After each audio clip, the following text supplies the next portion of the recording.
नाजरीन, इस वक्त हम मौजूद हैं बारी स्टूडियो में और मून प्रोडक्शन में नवीद रज़ा साहब के साथ, जो एडिटर भी बहुत अच्छे हैं, राइटर बहुत अच्छे हैं, डायरेक्टर बहुत अच्छे हैं। तो आज हम इनसे पूछेंगे कि बड़ी ईद है और हर ईद पे फ़िल्म ना लगे ऐसा हो नहीं सकता, लेकिन आजकल फ़िल्में क्यों नहीं लग रही। इनकी भी एक फ़िल्म जो है वो रेडी पड़ी हुई है लेकिन लग नहीं रही। तो आइए इनसे ही बात करते हैं और पूछते हैं। जी अस्सलाम वालेकुम। वालेकुम अस्सलाम जी। कैसे हैं आप? जी अल्हम्दुलिल्लाह मैं ठीक हूँ। सबसे पहले तो बरखा न्यूज़ को मैं खुशामदीद भी कहूँगा और शुक्रिया अदा भी करूँगा कि चलो कोई तो आया पूछने के लिए। जी बहुत शुक्रिया। आप लोग इतनी मेहनत करते हैं, हमें पता है कि मीडिया से तो हम हैं, लेकिन शोबिज़ इंडस्ट्री भी एक फैमिली है हमारी। हमें पता है कितनी स्ट्रगल होती है, लेकिन फिल्में नहीं लग रही थी। हमने कहा इस पे हम ज़रूर पैकेज बनाएंगे। बरखा जी, सबसे पहले तो जो पंजाब की फिल्म इंडस्ट्री है वो तो पहले ही फ्लॉप पड़ी है, आपको पता ही है। आप भी माशाल्लाह इस से काफ़ी गहरा तल्लुक़ है आपका। तो अब आगे अगर कुछ फ़िल्में अच्छी बनना शुरू हो ही गई हैं, जैसे कि मेरी पहली फ़िल्म खेड मुकद्दरा की, वो अच्छी गई और अच्छा उसने मुझे बिज़नेस भी दिया। लेकिन अब जैसे कि मैंने एक रिश्ता फ़िल्म बनाई, अब मेरे पीछे कोई प्रोड्यूसर नहीं है। चलो प्रोड्यूसर हो भी तो उसने भी तो कहीं से पैसे लाए ही ना बेचारा। जी, सब हर बंदा अपनी मेहनत करता है और पैसा लगा। पैसा वो इसलिए लगाता है कि उसको कुछ आए भी। अब हम पे ये कोरोना के नाम पे ना ज़बरदस्ती कुछ चीज़ें थोपी जा रही हैं जिसकी तरफ हुकूमत बिल्कुल भी नहीं आ रही। अब आप एक्सपो सेंटर चले जाएं तो वहाँ भीड़ लगी हुई, झुंड है, वहाँ कोरोना नहीं है। बात तो सही है कि वहाँ क्यों झुंड लगे हुए हैं। सिनेमा में एक बंदा छोड़ दो, मस्जिद में कंधे के साथ कंधा मिला के आप नमाज नहीं पढ़ सकते। ये क्या है? What is this? क्यों हमें बेवकूफ़ बनाया जा रहा है? ज़बरदस्ती हम पे क्यों की जा रही है? अब मैंने एक फ़िल्म बनाई है, मैंने स्ट्रगल की, मैंने मेहनत की, 2 साल से मैं इस फ़िल्म पे मेहनत कर रहा हूँ। आपने इसका प्रोमो देखा है। मैं ये नहीं कहता, यूट्यूब पे भी चल रहा है, पब्लिक मुझे काफ़ी कॉल्स आ रही हैं पब्लिक की कि नवीद भाई फ़िल्म दें, नवीद भाई फ़िल्म दें। मुझे सिनेमा के भी कॉल्स आ रही हैं, मुझे सिनेमा वाले कराची से कॉलें आ रही हैं। लेकिन मैं फ़िल्म क्यों दूँ जब आपको प्रॉफिट ही नहीं है, जब देखने वाले ही नहीं आएंगे? अब उनके ऊपर इतने SOPs थोप दिए गए हैं कि जी ये ना होगा तो वो नहीं होगा, यूँ नहीं होगा तो वो नहीं। भाई क्यों हम आज़ादी से क्यों नहीं जी सकते हैं? क्या हम आज़ाद मुल्क में नहीं हैं? अगर हम आज़ाद मुल्क में, या अब हमें यकीन कर लिए कि हम आज़ाद देश के ग़ुलाम लोग हैं। ये मेरी अगली फ़िल्म का टाइटल है, आज़ाद देश के ग़ुलाम लोग। ये इसी चीज़ पे मैं, ये आप देख लें कि ये SOPs का जो है उसी की वजह से ये सारा हो रहा है। जी बिल्कुल। अब देखें ना कि कई ऐसी जगह हैं, आप वहाँ पे SOPs नहीं है। आप नादरा में चले जाएं, वहाँ SOPs नहीं है। आप बैंकों में चले जाएं, वहाँ SOPs नहीं है। आप किसी भी इदारे में चले जाएं, आप थानों में चले जाएं। अब यहीं ले लें, ये परसों एक मैंने थोड़ा सा काम करना था आउटडोर, तो मैं थाने इकबाल टाउन गया हूँ, SHO से मिला। मैंने कहा जी मुझे परमिशन चाहिए। वो कहता है मैं आपको अंदर कर दूँगा। What is this? किस बात पे वो मुझे अंदर कर देगा कि मैं परमिशन लेने गया हूँ? अच्छा, थानेदार ने आपको कहा मैं आपको अंदर कर दूंगा? हाँ, वो कहता जी मैं आपको, आप अगर शूट करेंगे तो मैं आप पे पर्चा करके आपको अंदर कर दूंगा। मैंने कहा यार भाईजान, मैं आपके पास एक परमिशन लेने के लिए आया हूँ, या आप मुझे परमिशन दें, आपका हक बनता है।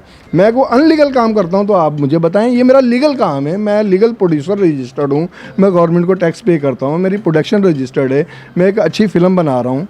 तो आपका तो काम है मुझे सपोर्ट करें, और आप मुझे कह रहे हैं मैं आपको अंदर कर दूंगा। मैं कहा मैं सुबह शूट करूंगा तो मुझे अंदर करना, और मैंने किया है। आई है पुलिस, सलाम करके चली गई है। तो बात ये है कि देखें ये क्या सिस्टम है। हमें पाकिस्तान में रह के हमें ग़ुलामी क्यों? अगर हम आज़ाद हैं तो हमें पूरा आज़ाद रहने दें। ये हुकूमत हमें क्यों हमारे ऊपर थोप रही है कि ये कर लो वो कर लो। अगर एक इंसान कारोबार कर रहा है, अब अच्छा कोरोना 8 बजे के बाद आएगा, 8 बजे से पहले नहीं है। 10 बजे तक भी नहीं आएगा। नहीं, अब या छुट्टी वाले दिन आएगा। वो इनको समझाया हुआ कि कब आना और कहाँ आना। बिल्कुल ऐसे। अच्छा, अब मुझे आप ये बताएं कि ये पहली हुकूमत में भी हो रहा था या इस हुकूमत में ये सब कुछ? नहीं, पहली मैं सबसे पहले तो बता दूं कि मैं किसी भी पॉलिटिक्स के साथ नहीं हूं। मैं सच के साथ हूं। मैं सच्चा पाकिस्तानी हूं और आई लव पाकिस्तान। और पाकिस्तान के ऊपर मैंने एक फ़िल्म लिखी है, कसम पाकिस्तान की, जिसका 20% काम हो चुका है। और वो बहुत बड़े बजट की फ़िल्म है, चूँकि मेरे साथ कोई इन्वेस्टर नहीं है, मैं थोड़ा थोड़े से पैसे उस पर लगा रहा हूँ। वो भी एक अलग ही मूवी होगी जिसका नाम कसम पाकिस्तान की है, तो आप समझ सकती हैं। तो उसको लिखने में मुझे 1 साल लग गया था। तो अब ये जो चीज़ें पिछली हुकूमत में ये चीज़ें बिल्कुल भी नहीं थी। पिछली हुकूमत ने हमें पानी फ्री दिया, हमें लाइट प्रॉपर दी, हमें सड़कें दी कि हम रनिंग करते हैं, फटाफट हम पहुंच जाते हैं जहां हमने जाना होता है, कोई ब्रेक नहीं। अब देखें ना, आज से कोई 20 साल पीछे चले जाएं तो हमने कसूर जाना होता था तो हमें 3 घंटे लग जाते थे। अब आपने कसूर जाना है तो आप 35 मिनट में आप कसूर पहुंच जाएंगे। तो आपका ऐसा ही है, आपका टाइम बचा, आपका फ्यूल बचा। और आजकल टाइम ही सबसे ज़्यादा कीमती है। आजकल अब आप देख रही हैं, मैं डबिंग कर रहा था, खालिद साहब आए हुए हैं माशाल्लाह, एक बिल्कुल बिल्कुल टीवी के एक्टर भी हैं, एक सॉफ्टवेयर इंजीनियर, वो अपना टाइम निकाल के मेरे पास आए हैं डबिंग के लिए, और आप आई हैं और मैंने सारे काम छोड़ के आपको इंटरव्यू। तो ये टाइम की कीमत होती है। मैंने आपके टाइम को देखा कि आप मेरे पास आई हैं। तो आज जो टाइम की कीमत है ना, वो आज की ये इस हुकूमत ने पब्लिक को बिल्कुल ऐसा कर दिया है कि ज़ीरो कर दी है, पब्लिक बोल ही नहीं सकती, ऐसा कर दी है। बिल्कुल। ये ब्लॉक भी कर देते, ये ना मेरा इंटरव्यू भी ब्लॉक हो जाए इससे पहले। अच्छा, तो आप मुझे ये बताएं कि आप हुकूमत से चाहते क्या हैं? सिर्फ़ और सिर्फ हुकूमत से ज़िंदा रहने का हक़ चाहता हूँ, आज़ादी से, जो कि मेरा हक़ है। इमरान खान साहब ने कहा है आपने घबराना नहीं। हाँ जी, वो कहता है कि आपने घबराना नहीं है, आपने मर जाना है। तो मरना सब नहीं है, सब नहीं मरना है, तो कम से कम इतना ख्याल कर लें कि मरने से पहले कोई अच्छा काम कर जाएं कि शायद आपकी आखिरत संवर जाए। तो हमें आज़ादी से ज़िंदा रहने का हक़ दिया जाए। हम आज़ाद मुल्क में, या तो कह दें कि आप आज़ाद नहीं हैं, बंद कर दें सब कुछ। जी, इमरान खान साहब तक अगर ये मैसेज पहुंच जाए तो आप देखें कि फ़िल्म इंडस्ट्री किस कदर मुश्किलात का सामना भी कर रही है। पैसा भी इन्वेस्ट किया हुआ है और अपना घर बार सब कुछ दांव पे लगता है जब एक मूवी तैयार होती है। लेकिन अब ये डर के नहीं लगा रहे कि जब फ़िल्म लगाएंगे, जब कोई देखने ही नहीं आएगा तो वो फ़िल्म, जो अच्छी फ़िल्म भी बनी होगी ना, वो भी फ्लॉप जाएगी। तो इसलिए इनको आप इजाज़त अगर हो सकता है, क्योंकि मर्ज़ी तो आप लोगों ने अपनी ही करनी होती है, तो इनको इजाज़त दें, ताकि लोगों को बल्कि इजाज़त दें। बात इनकी आपने सुन ली है कि फ़लाँ जगह पे कोरोना नहीं है, फ़लाँ जगह पे कोरोना नहीं, यहाँ कोरोना नहीं, वहाँ, लेकिन सिनेमा हॉल में ही कोरोना क्यों है? तो सिनेमा हॉल को पूरी तरह प्रॉपर इजाज़त दें ताकि ये लोग अपना वर्क कर सकें। शुक्रिया।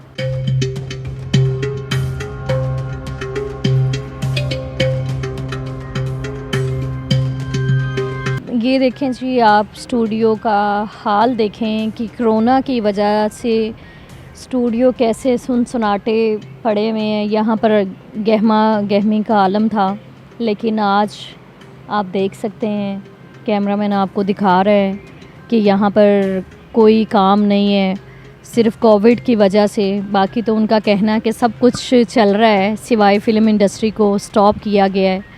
तो आइए हम इंडस्ट्री के कुछ लोगों से पूछते हैं कि क्या वजह बनी और वो क्या कहना चाहते हैं।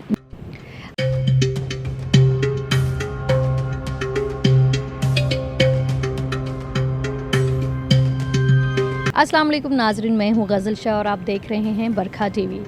जैसा कि मैंने आपको पहले भी बताया था कि बड़ी ईद आ रही है और हर ईद पे फ़िल्म ना लगे ऐसा पॉसिबल नहीं है, लेकिन फ़िल्म का अभी तक कोई अनाउंसमेंट नहीं हो रहा, तो इसलिए हमने रुख किया है स्टूडियो का। तो स्टूडियो में हम मुख्तलिफ़ लोगों से इंटरव्यू कर रहे हैं ताकि उनसे पता करें कि क्यों नहीं फ़िल्में लग रही। तो इस वक्त हमारे साथ बहुत ही सीनियर एक्टर हैं मार अख्तर। तो मार अख्तर से बात करते हैं और पूछते हैं कि इसकी क्या वजह बनी है। जी अस्सलाम वालेकुम। जी वालेकुम अस्सलाम। कैसे हैं आप? जी शुक्र अल्हम्दुलिल्लाह, आपकी दुआएं। और बहुत शुक्रिया कि आपने एवेन्यू स्टूडियो लोगों के हाल अहवाल और ईद के हवाले से आप गुफ्तगू कर रहे हैं, बड़ा अच्छा लगा। तो बात मैं ये करना चाहूँगा जी इसी हवाले से कि फ़िल्म इंडस्ट्री में अरसा दराज से एक ज़वाल चला आ रहा है। यहाँ ज़लज़ला समझ लें, तूफ़ान समझ लें, आंधी समझ लें, सैलाब समझ लें, और ये वो लोग हैं जो फ़नकार हैं हमारे कि ये सैलाब ज़दगान थे, ज़लज़ला ज़दगान थे। कोई मुश्किल पाकिस्तान की आवाम पे आई है तो ये डोर टू डोर जाके उनकी मुश्किल में उनका साथ देते रहे। जब तक उनके वो बहाल नहीं हुए सैलाब वाले या तो तब तक इनके जो है ना शो चलते रहे, डोर टू डोर जाके चंदा इकट्ठे करते रहे। मतलब कि हर जगह इन्होंने सपोर्ट किया है, लेकिन इस वक्त वो जिस जर्द में है उनको कोई पूछ नहीं रहा। पहुंच नहीं रहा। अब ये नहीं टैक्स भी देते रहे, जब अच्छा हालात था फिल्म इंडस्ट्री वाले आर्टिस्ट टैक्स देते थे, हमारे टेक्नीशियन टैक्स देखते जो डायरेक्टर हैं, फिल्म साज हैं, सिनेमा वाले देते थे। अब दोनों एक मियाँ बीवी वाला रिश्ता है, जैसे सिनेमा इंडस्ट्री और फिल्म इंडस्ट्री दोनों मिल के इसके लिए कुछ सोचें, लेकिन इसकी सरपरस्ती चाहिए हुकूमत के ज़रिए। यहाँ जो कोरोना वायरस आया है, छूती बीमारी थी, यानी इससे पहले यहाँ मुश्किल थी, तो कोरोना की वजह से तो बिल्कुल ही बेड़ा गर्क हो गया। हाँ, हुकूमत, पिछली हुकूमत चाहे ये हुकूमत है, कुछ आर्टिस्टों के लिए सपोर्ट फंड उन्होंने किया है, वो मिल रहा है, लेकिन वो ये नहीं, वो कहते हैं ना बस आटे में नमक, लेकिन नमक के बगैर भी आटा कुछ नहीं है। तो उनकी मेहरबानी है, चलो कुछ ना कुछ मसाइल हल होते हैं, उनकी मोहब्बत है। लेकिन अगर फिल्म इंडस्ट्री पे तवज्जो दी जाए तो ये तो फंड देने वाली है, लेने वाली नहीं है। लेकिन इसकी सरपरस्ती ज़रूरी है कि यहाँ जो मिनिस्ट्री है वो आके देखे, टीवी का रुख सिर्फ ना करे। अच्छा, कोई हुकूमत की तरफ से यहाँ नहीं आया, किसी ने विजिट नहीं किया? नहीं, मुझे तो अरसा दराज हो गया जी, यहाँ कोई मिनिस्टर नहीं आया। वज़ीर सकाफ़त है, चाहे वफाक का है या पंजाब का है, उसने फिल्म इंडस्ट्री में कहीं कभी नहीं आया। टीवी पे चले होंगे अलहमरा में कोई कॉन्फ्रेंस रख ली, यहाँ डोर टू डोर आके लोगों के नहीं दुख दर्द सुने या कि क्या मसाइल हैं यहाँ के। और पहले यहाँ जो हमारे ऑनर थे फिल्म इंडस्ट्री के लोग, वो भी सपोर्ट करते थे। अब वो भी मुश्किल में दो चार हैं, तो वो मुलाजमीन को भी मतलब है कि नहीं वो माली तौर पे कुछ कर सकते हैं हेल्प, या आर्टिस्टों के लिए ना ही वो फिल्में बन रही हैं, ना ही वो सिनेमे रहे हैं, तो इस वजह से मुश्किलात ही मुश्किलात हैं। अच्छा, आप हुकूमत को क्या मैसेज देना चाहिए कोविड की वजह से, और ये जो फिल्में नहीं लग रही और ये स्टूडियो का ये जो हाल है? देखें जी, हुकूमत की बिल्कुल सपोर्ट चाहिए फिल्म इंडस्ट्री के लिए। अगर ये इंडस्ट्री है, भाई वज़ीर सकाफ़त बनता है तो इंडस्ट्री है, तो सकाफ़त किस चीज़ का नाम है? सिर्फ टीवी का नाम तो नहीं है, थिएटर का नाम नहीं है, फिल्म पहले फिल्म है, उसके बाद सब कुछ है जी। तो इसके लिए यहाँ आए हैं, यहाँ इनकी मुश्किलात सुने। मिनिस्टर साहब जो हमारे हैं वो आए 6 महीने, अगर 5 साल हुकूमत रहती है, हर 6 महीने बाद यहाँ मीटिंग रखें, टी या कप चाय का कप हो, और उनके मसाइल सुने, उनकी मुश्किलें सुने कि उनके क्या हैं मसाइल। और ये नहीं कि चंद बंदों को नहीं, सबके लिए करें, सबके लिए कोशिश करें। अभी तो कोई कोशिश कर भी रहे हैं कि कुछ फ़ंड दे रहे हैं या कुछ इस तरह का कोई बना रहे हैं, लायामल बना रहे हैं कि फिल्म इंडस्ट्री तरक्की करे, लेकिन सिनेमे वाले भी साथ दें, और ताकि फिल्म इंडस्ट्री बहाल हो सके और लोगों का रोज़गार हो और लोग खुशहाल होंगे। तो यकीनन जब हमारी फिल्में अच्छी जाएंगे, आर्टिस्ट हिट होंगे, तो ये फ़ंड देंगे हुकूमत। चलें जी, थैंक यू।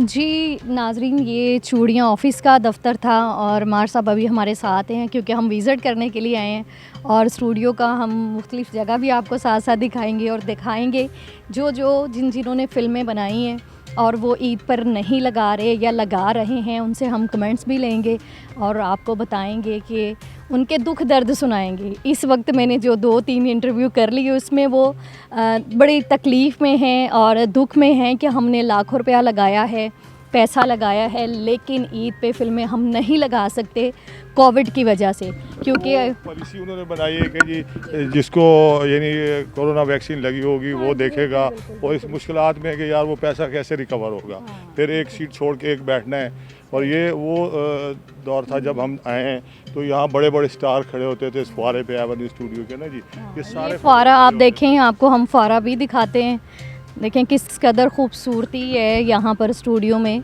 और लेकिन ये सुनसान और बेआबान पड़ा हुआ है क्योंकि फ़िल्म इंडस्ट्री की तरफ लोगों का कहना है कि हुकूमत का ध्यान ही नहीं है, यहाँ पर आके किसी ने हमें पूछा तक नहीं है। तो अब ये हम इनका मैसेज जो है, पैगाम है, हम हुकूमत तक ज़रूर पहुँचाएँगे। जी, ये स्टूडियो ऑनर है, उनका ऑफिस है, ये स्टूडियो ऑनर है, ये सैयद नूर साहब का है, तेरे बाजरे दी राखी, ये उनका ऑफिस है। ये मैडम संगीता जी का था उधर, मतलब है कि सारे ये लोग थे उस वक्त। ये शेख साहब का होता था ये पहले, मैडम शमीरा जी का होता था, यानी कि यहाँ बड़ी गहमा गहमी थे, बड़े लोग थे। वो अब नहीं रहे, तो वो हालात वो वाक़यात भी नहीं हैं। अब ये ऊपर फिल्में बन रही हैं, बशीर गुजर है, बाबू बासु साहब कुछ बना रहे हैं। आज हम उधर ही चलते हैं, उसी तरफ ही।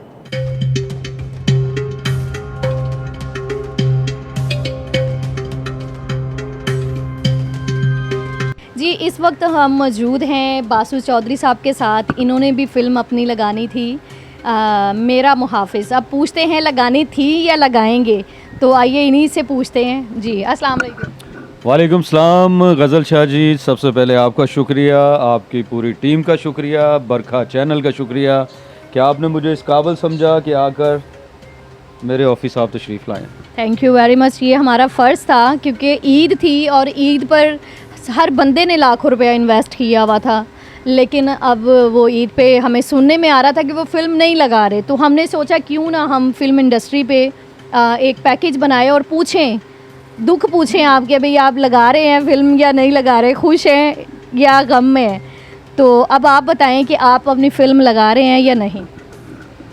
शाह साहब, इस फिल्म इंडस्ट्री में अगर कोई गमगीन है तो बासु चौधरी है। मैंने सबसे पहले आपसे भी पहले स्पीचेस की हैं, अपनी फेसबुक आईडी पे भी, अपने यूट्यूब चैनल पे भी, और मैं इस इंतज़ार में था कि मेरी फ़िल्म इंडस्ट्री के जो बड़े हैं वो मेरी आवाज़ को ज़रा थोड़ा सा अपने अंदाज में आगे पेश करें।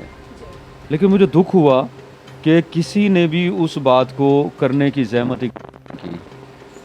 ये यहाँ के जो टेक्नीशियंस हैं वो बासु चौधरी के नहीं हैं, सबके हैं, पाकिस्तान फिल्म इंडस्ट्री के हैं। यहाँ के जो म्यूजिशियंस हैं, यहाँ पे डेली वेजेस पे जो काम करने वाले हैं, यहाँ जो असिस्टेंट डायरेक्टर हैं, जो हमारे म्यूजिशियंस हैं, इवन जो पानी पिलाने वाला है वो सूदी भट्ट साहब की फ़िल्मों में भी शमशाद ही काम कर रहा होता है, तो मेरी फ़िल्म में भी वही होता है। चेहरे वही हैं, हम इसी स्टूडियो में हैं, ये एक 4 दीवारी है, ये हमारा घर है। लेकिन मैं दुख से कहता हूँ कि मैंने बारहा ऐलान किया इमरान खान साहब से, अपने चीफ मिनिस्टर साहब से, हमारे कमिश्नर साहब से कि खुदारा ये SOPs के तहत सिनेमास खोल दीजिए। थिएटर आपने खोल दिए हैं, सब कुछ आप वहाँ पे दिखा रहे हैं और लोग देख रहे हैं, तो सिनेमास के लिए क्यों प्रॉब्लम है? तो अफसोस से कहना पड़ता है कि अब भी सिनेमास खुले हैं तो वैक्सीनेशन की शर्त लगा दी है, तो थिएटर में क्यों नहीं है शाह जी? जी बिल्कुल आपने सही कहा। बहुत सारे लोगों ने इस चीज़ पे भी एतराज़ किया है कि मॉल्स ओपन है, हर चीज़ ओपन है, कहीं भी नहीं है, और ये वैक्सीन की वजह से लोग वहाँ पर नहीं आएंगे, क्योंकि बहुत सारे लोग हम जैसे कि भाई वैक्सीन नहीं लगवाने की, 2 साल बाद मारी ना जाइए, इस डर से बहुत सारे लोग नहीं लगवा रहे, और जिन्होंने नहीं लगवाई वो तो फिल्म नहीं देखेंगे आके, तो इसमें तो लॉस होगा आपको। शाह जी, आप 111 साल जिए, 100 साल तंदुरुस्ती के साथ और 11 साल थोड़ा बहुत डंडे डुंडे फाड़ के, तो बात ये नहीं है, लोग डरे नहीं हैं। आप कैलकुलेट कर लीजिए कि 22 करोड़ की हमारी आबादी में पूरे पाकिस्तान में 1 करोड़ 30 लाख लोग वैक्सीनेटेड हुए हैं अभी तक सिर्फ। ये चारों सूबों की बात कर रहा हूँ मैं, ठीक है? तो 1 करोड़ 30 लाख में ये जो हमारा पंजाब है 12 करोड़ का सूबा है, जिसमें कुछ 7, 8, 10 करोड़ जो है वो सिर्फ लाहौर का है, तो कितने के लोग होंगे जिन्होंने 1,30,000 में से आपकी वैक्सीनेशन हुई होगी? बहुत कम लोग, बहुत सैकड़ों में आएंगे, और उनमें वो लोग शामिल हैं कि जो फिल्म देखने वाले नहीं हैं।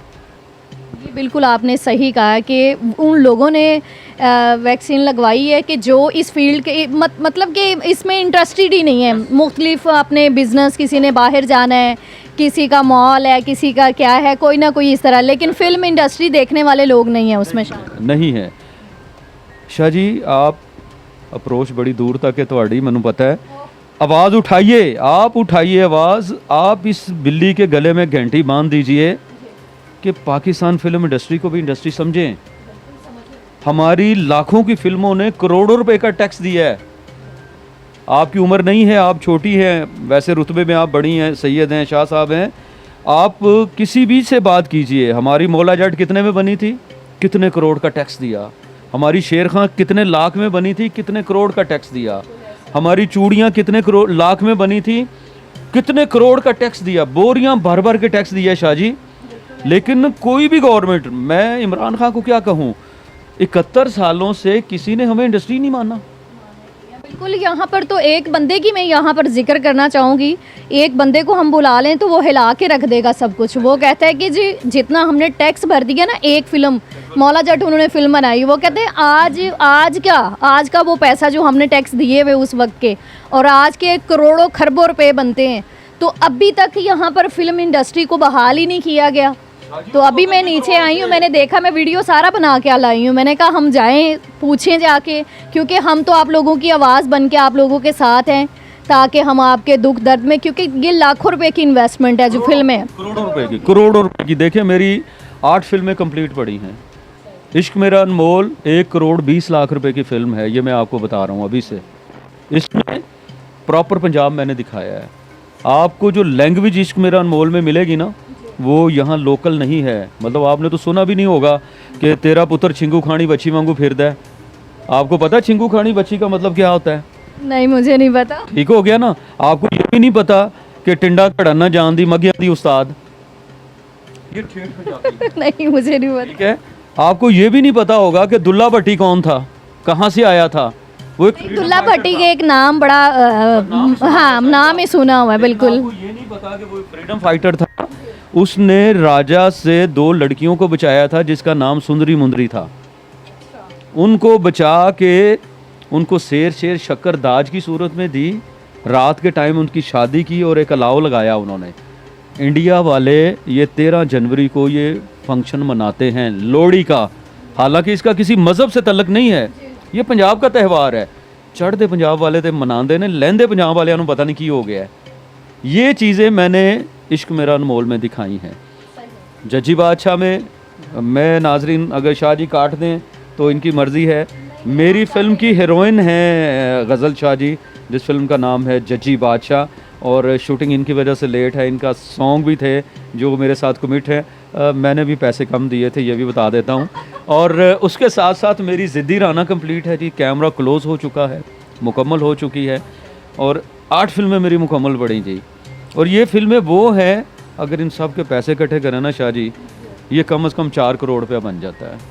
तो मेरे प्रोड्यूसरों को 4 करोड़ रुपया मरा हुआ है। अच्छा बासु साहब, आप मुझे ये बताएं कि आप हुकूमत से क्या कहना चाहेंगे? अभी तो दिन बहुत ही कम रह गए हैं, ठीक है, ईद में, तो आपने करोड़ों रुपया भी लगाया हुआ है। क्या कहेंगे, मैसेज क्या देना चाहेंगे कि इस इंडस्ट्री को बहाल करें?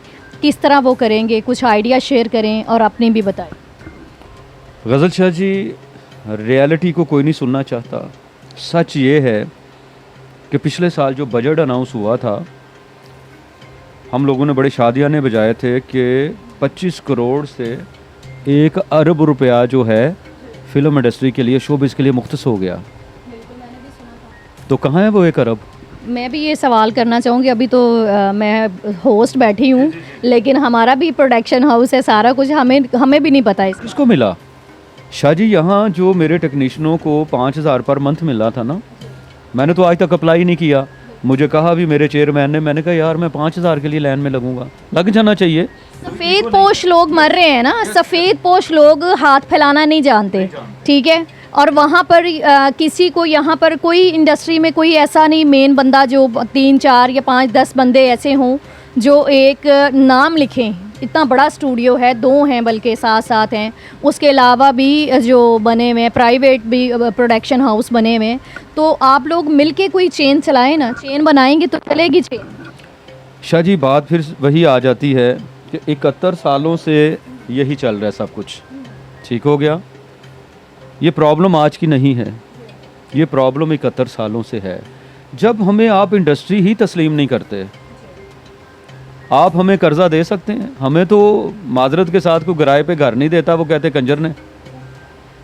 ठीक है, तस्वीरें हमारे साथ बनाएंगे, सेल्फियां हमारे साथ लेंगे हमारे बड़े एक्टरों के साथ, लेकिन अगर किसी को गाड़ी लेनी होती है, कोई किस्तों में चीज़ लेनी होती है, वो कहते ना भाई है कंजरा नहीं देना है, ना कोई किस्ता कौन लेगा। तो हमें तो तस्लीम ही नहीं किया गया। हमें तस्लीम कीजिए। अगर आपको SOPs बनाने आते हैं कि जी ये नहीं होगा वो नहीं होगा, तो फिल्म इंडस्ट्री की बहाली के लिए भी कुछ बना दीजिए। ये गवर्नमेंट जैसे कवानीन बनाती है, हमें बता दीजिए कि जी ये फिल्में आप बनाइए। बेहयाई, रुयानी, फहाशी ख़त्म हो गई, वो फिल्में बनाने वाले भी मर गए हैं। अगर उरियानी फहाशी की वजह से फिल्में चलती तो बिलू फिल्मों का सबसे ज़्यादा बिजनेस होता पूरी वर्ल्ड में, कोई भी नहीं देखता। ठीक हो गया, यहीं पे हीर रांझा बनी है, यहीं पे चूड़ियाँ बनी है, यहीं पे मौला जट बनी है, यहीं पे कितने नाम हैं, सैकड़ों फिल्म्स हैं। हमें सबसे पहले इंडस्ट्री तस्लीम कीजिए, फिर SOPs आप बनाइए। जो भी गवर्नमेंट है, इमरान साहब आज हैं, पता नहीं अगले 2 सालों में क्या होना है। हम मेरी अपील गवर्नमेंट ऑफ पाकिस्तान से है, प्राइम मिनिस्टर ऑफ पाकिस्तान से नहीं है। जो भी गवर्नमेंट ऑफ पाकिस्तान है, जो भी गवर्नमेंट ऑफ पंजाब है, हमें बताइए। हमारे मैं स्टूडियो जाता हूँ शूटिंग करने के लिए, वो चीज़ें ही नहीं है मैडम जी, वो कुछ भी नहीं है। रीज़न क्या है? उन्होंने इतना, देखें अरबों रुपए का स्टूडियो है, ये करोड़ों का स्टूडियो नहीं है, तो वो कहाँ से चलाएं? प्रोड्यूसर नहीं है हमारे पास। हमारे पास जो प्रोड्यूसर थे वो इस वजह से भाग गए, उन्होंने पेट्रोल पंप बना लिए, उन्होंने प्लाजा बना लिए, उन्होंने बिजनेस आइकॉन बन गए कि यार फिल्म इंडस्ट्री में कुछ नहीं है। आज भी मैं कहता हूँ, शाह जी आपके तवज्जो से कह रहा हूँ, मुझे करोड़ों रुपए का प्रोड्यूसर नहीं चाहिए, मुझे 4 प्रोड्यूसर दे दीजिए 25-25 लाख के। मेरे पास लोग आते हैं जी, हम 4 करोड़ की फ़िल्म बनाना चाहते हैं, मैं कहता हूँ डूब जाएगा। 25 लाख की फ़िल्म बना लो, चल गई ना तो 4 करोड़ आ जाएगा, लगते ही इतने हैं। हमारे कुछ लोगों ने दिहाड़ियाँ लगाने के चक्कर में प्रोड्यूसर मार दिया। अभी मेरी एक बात हो रही थी, वो साहब कह रहे थे यार ये मैंने एक चीज़ बनानी है, ये कितने की है? मैं कहा 6,000 रुपये की। वो सर पकड़ के बैठ गया, कहते जी मुझे तो फलां ने कहा था 60,000 रुपये की। मैंने कहा भाई जिससे मिलनी है मैं उससे बुला लेता हूँ, इस कैमरे की शिफ्ट ही 6,000 है तो मैं 60,000 कैसे लूँ? तो ये सब ने मिल के लूटा है। अच्छा वाइस साहब, ये भी तो है ना कि अब लोग ये फिल्में, कुछ लोगों का कहना है कि ऐसी फिल्में हम देखते ही नहीं हैं। अब ज़माना बदल गया है, लोग बदल गए हैं, तो ये थोड़ी चेंजिंग होनी चाहिए मूवीज़ में। थोड़ा डिफरेंट आया भी है, कराची वालों ने किया भी है, लेकिन उन्होंने कहा जी लाहौर की जो फिल्में हैं इसमें वही है, वो बड़के शड़के और ये वो। इस पे आप क्या कहना चाहेंगे? बड़ी अच्छी बात की आपने, मैं खुश हुआ कि किसी बात पे हम दोनों हम ख्याल हैं। वो हम ख्याल इसलिए हैं कि हमारे कुछ लोग कराची वालों को बुरा कहते हैं, मैं सलूट पेश करता हूँ कराची वालों को। 200 फिल्म्स उन्होंने बनाई है और सिर्फ 8 चली हैं। पाकिस्तान इंडस्ट्री का नाम रोशन किया है उन्होंने, और मैं अपना ही नाम लेता हूँ, मैं किसी का क्या लूँ, फिर वो तनकीद हो जाती है कि हम साल बाद एक सिनेमा में फ़िल्म भेजते हैं, उसका नाम ही फिल्मों वाला नहीं होता, उसमें कोई फिल्मी चेहरा ही नहीं होता। हमने फिल्में बनाई कब में? हमें भी चाहिए वो फिल्म जो दुबई में भी लगे, जो इंग्लैंड में भी लगे, जो कनाडा में भी लगे, लेकिन यहाँ बजट नहीं है, बजट नहीं है। प्रोड्यूसर होगा तो फिर ही लेके आएगा। अब मैं एक फ़िल्म लॉन्च की है मैंने अभी, वो भी ब्रेकिंग न्यूज़ आपके नाम, आप ही के चैनल को मिल रही है, प्यार का पागलपन। मैं एक्शन फिल्में बना रहा था, रोमांटिक फिल्म बनाई इश्क मेरा अनमोल, अब एक प्योरली रोमांटिक फिल्म बना रहा हूँ जिस नाम से ज़ाहिर है प्यार का पागलपन। और उसके लिए मेरी सबसे जो पहली कावश थी कि सैयद नूर साहब के इस वक्त जो एसोसिएट डायरेक्टर हैं, साजिद राई साहब, जो एक जर्नलिस्ट भी हैं, नामवर जर्नलिस्ट हैं, राइटर बहुत अच्छे हैं, मैंने उनसे रिक्वेस्ट की कि आप मेरे साथ मिलकर काम करें। उन्होंने मेरी उस प्रपोज़ल को एक्सेप्ट किया, मैं उनका शुक्रिया अदा करता हूँ। उसके बाद मैं, हमारे पाकिस्तान फिल्म इंडस्ट्री के लीजेंड एक्टर थे राज मुल्तानी साहब, वो भी इस फिल्मी सियासत की भेंट चढ़ गए। उनको किसी ने इस तरह से, जब वो निकले, उनकी कॉपी, उनकी फ़िल्म रमज़ाना की कॉपी फ़िल्म थी जिसका नाम था शेर खान। शेर खान से इकबाल हसन साहब रमज़ान में लगा दी, फ़िल्म का नाम भी रमज़ाना था। शेर खान उसकी डिटो कॉपी थी। उनके बेटे हैदर राज मुल्तानी साहब को इंट्रोड्यूस करवा रहा हूँ। अच्छी खान साहब मेरी फ़िल्म में हैं और जहांगीर जानी साहब मेरी फ़िल्म में हैं।